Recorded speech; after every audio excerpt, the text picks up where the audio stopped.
এক ছোট গ্রামে এক বুড়ো বাস করত। তার একটি সোনার হাঁস ছিল।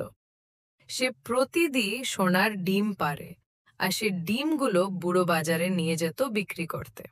আর সেই গরিব বুড়ো দেখতে দেখতে অনেক ধনী হয়ে গেল। সে তার স্বপ্নের বাড়ি তৈরি করলো। একদিন তার মনে লোভ বেড়ে গেল, আর হাঁসটির পেট কেটে সোনার ডিম বের করতে চাইলে সে সোনার ডিম আর পেল না। এদিকে হাঁসটি সঙ্গে সঙ্গে মারা গেল। এ দেখে বুড়োর চোখে জল চলে আসলো। তো না,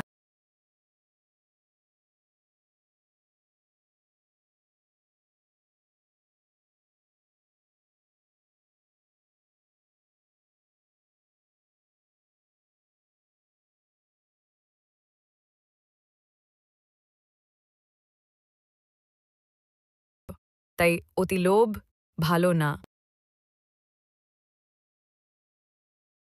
এক ছোট গ্রামে এক বুড়ো বাস করত। তার একটি সোনার হাঁস ছিল। সে প্রতিদিন সোনার ডিম পাড়ে, আর সে ডিমগুলো বুড়ো বাজারে নিয়ে যেত বিক্রি করতে। আর সেই গরিব বুড়ো দেখতে দেখতে অনেক ধনী হয়ে গেল। সে তার স্বপ্নের বাড়ি তৈরি করলো। একদিন তার মনে লোভ বেড়ে গেল, আর হাঁসটির পেট কেটে সোনার ডিম বের করতে চাইলে সে সোনার ডিম আর পেল না।